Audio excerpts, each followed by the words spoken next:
नमस्कार, कैसे हैं आप सभी। आज का टॉपिक आपके लिए बहुत ही इंटरेस्टिंग और यूज़फुल होने वाला है। चाहे आप किसी भी प्रोफेशन में क्यों ना हो, चाहे आप एक डांसर हो, सिंगर हो, पेंटर हो, या फिर आप एक बिजनेसमैन या वुमेन हो, या फिर आपकी छोटी सी शॉप है, आपको कभी ना कभी लाइफ में इसकी ज़रूरत पड़ेगी। तो मैं हूँ दीप शिखा और स्टार्ट करते हैं जानकारियों का सिलसिला। आज हम बात करने वाले हैं कॉपीराइट, ट्रेडमार्क, पेटेंट क्या होता है, इंडस्ट्रियल डिज़ाइन क्या होती है, आखिर क्यों होता है। ये सब नाम आपने कहीं ना कहीं लाइफ में सुना होगा, पर जानकारी पूरी मिल नहीं पाई होगी, मिली भी होगी तो आधी अधूरी, जो कि समझ में आई नहीं होगी। सबसे पहले एक एग्जाम्पल समझते हैं। मान लीजिए आप एक सिंगर हैं, लेकिन आपको डर लगा हुआ है कि मैंने ये लिरिक्स लिखा है, मैंने ये गाना गाया है, कहीं दूसरे लोग इसको कॉपी करके अपना पैसा ना छाप ले और मैं यहाँ बैठा का बैठा रह जाऊं, क्योंकि गाना मैंने लिखा पर मेरी आइडेंटिटी कहाँ गई, क्योंकि लिखा मैंने है, मेरी मेहनत है, और कहीं दूसरे लोग इसको यूज़ ना कर ले, मिस यूज़ ना कर ले। किसी ने मेडिसिन की खोज की है, लेकिन आखिर उसकी पहचान क्या है। वैसी मेडिसिन की जो फॉर्मूला होता है वो लीक होगा, और लीक होते ही बहुत सारी कंपनी है, बहुत पैसे वाली कंपनी है, जो कि आराम से वैसा बनवा लेगी दूसरे से। तो फिर वो जो गरीब आदमी जिसने खोज की है, मेहनत की है, पढ़ाई की है, उसका क्या होगा। तो कानून इस पे भी बनाया गया कि जो ऐसी खोज कर रहा है उसको भी हम सेफ रखेंगे, उसकी खोज को हम बेकार होने नहीं देंगे। इसके लिए बना है trademark, copyright, patent, industrial design, geographical indication. यानी ये 5 चीजें होती है जिसके अंदर जो भी यहाँ पे इंटेलेक्चुअल प्रॉपर्टी होती है, यानी बुद्धिता की संपत्ति, जो बुद्धि से संपत्ति उत्पन्न की गई है, जो मेडिसिन की खोज है, वो भी क्या है, एक तरह की संपत्ति है। जो सिंगर का गाना बनाया गया है वो भी एक संपत्ति है उसके लिए। गाना पॉपुलर होगा, बहुत पैसे आएंगे, रेवेन्यू जनरेट होगा। तो सबसे पहले हम आते हैं कॉपीराइट क्या होता है। तो कॉपीराइट मतलब कि इसके अंदर आते हैं बुक्स, ड्राइंग, फोटोग्राफी। अगर आपने किसी का फोटोग्राफ लिया है या फिर आप पेंटर हो तो वो भी यहाँ पे आता है। मूवीज, डॉक्यूमेंट्री, ये सारी चीज़ें यहाँ पे आती है।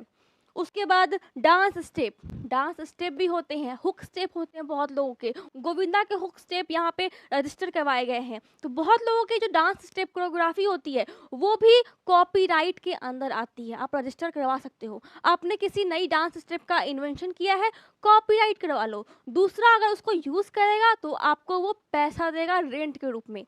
क्या देगा? रेंट के रूप में पैसा। जैसे आपने एक बिल्डिंग खड़ी करके बना दी और जो उसमें रह रहा है, जो उसको यूज कर रहा है, वो आपको पैसा देगा। इसका भी सेक्शन दिया गया है, सेक्शन 57, 1957।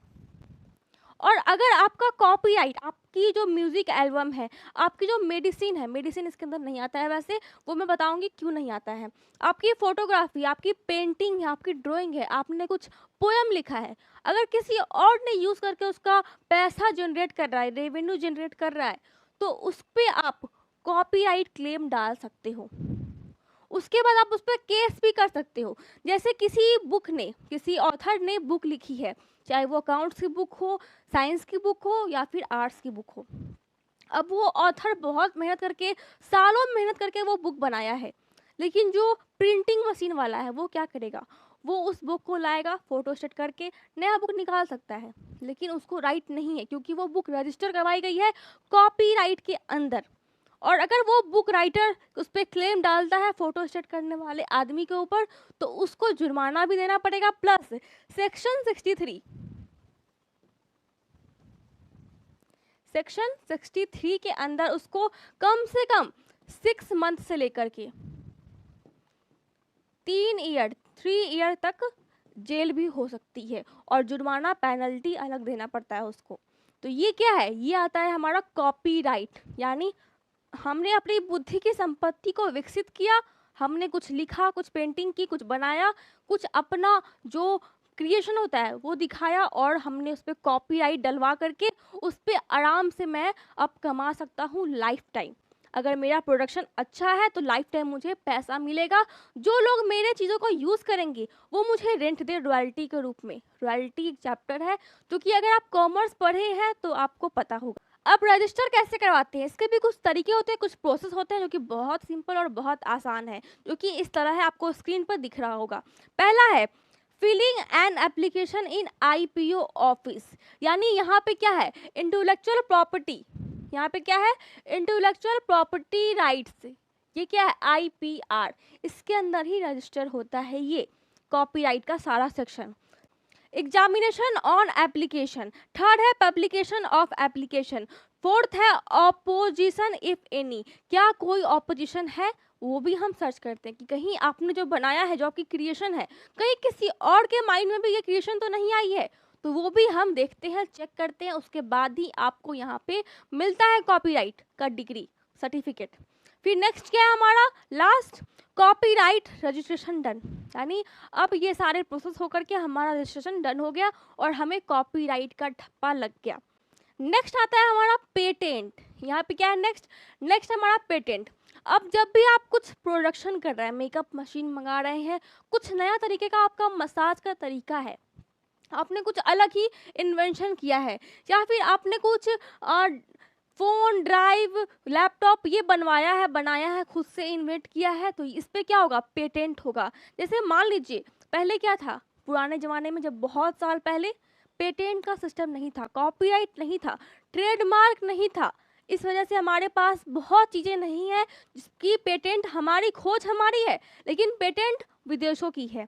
जैसे प्लास्टिक सर्जरी, ये किसका था, ये खोज महर्षि सुश्रुत ने की थी, लेकिन इसका पेटेंट किसके पास है, बाहर विदेशों के पास है, हमारे पास इसका पेटेंट नहीं है। हम कह नहीं सकते हैं लीगली कि इसकी खोज हमने की है, लेकिन खोज तो यहीं की थी। बहुत सारी चीज़ें हैं ऐसी जो कि हमारे इंडिया में खोज की गई, लेकिन अमेरिका वाले, इंग्लैंड वाले क्या थे, बहुत शातिर थे, उन्होंने पेटेंट करवा लिया, ट्रेडमार्क लगा लिया अपने नाम के आगे कि इसकी खोज मैंने की है।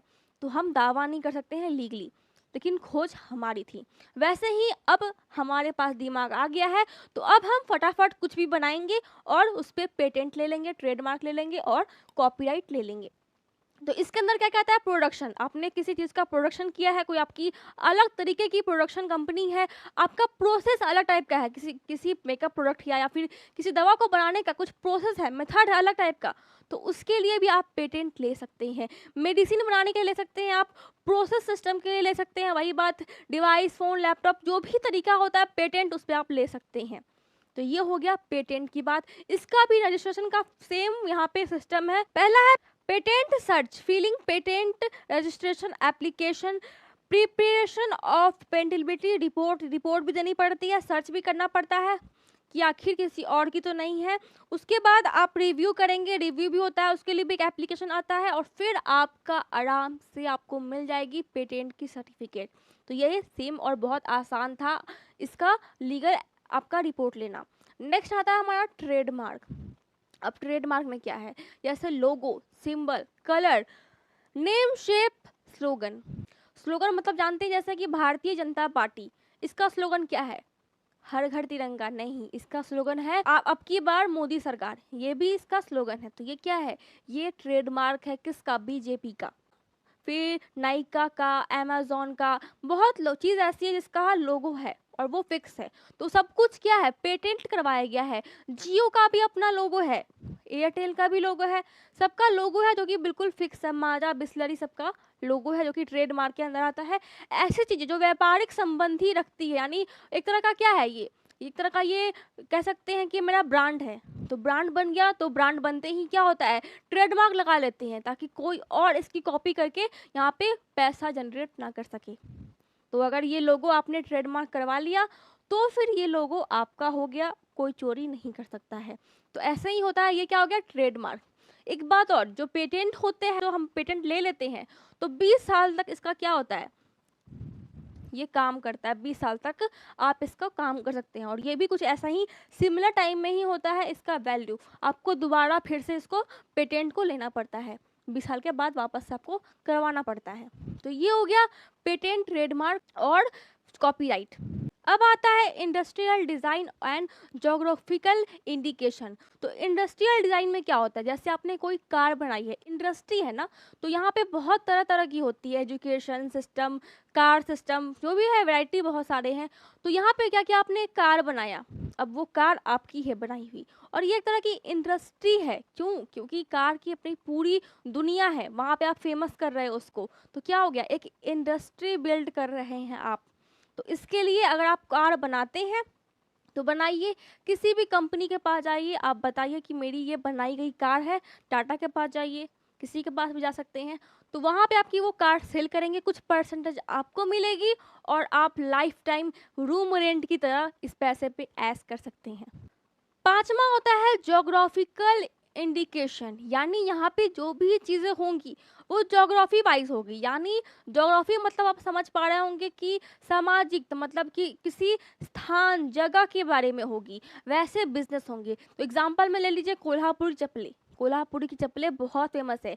आगरा के पेठों के बारे में आपने सुना होगा, आगरा के पेठे बहुत फेमस है। तो ये क्या है, आगरा का पेठा एक जगह के नाम से इसकी प्रसिद्धि है, इसको गुडविल मिली है जगह के नाम से, यानी ये ज्योग्राफिकल इंडिकेशन करता है। इसीलिए जो इंडस्ट्रियल होता है, जो हमारा क्या है यहाँ पे इंटेलेक्चुअल प्रॉपर्टी, उसके अंदर भी 5 टाइप होते हैं, इसमें कि ज्योग्राफिकल इंडिकेशन ये इसके अंदर आता है। सिस्टम में बटा हुआ है ना कि किस किस टाइप का है वैरायटी, उसमें हम उसमें डाल देते हैं।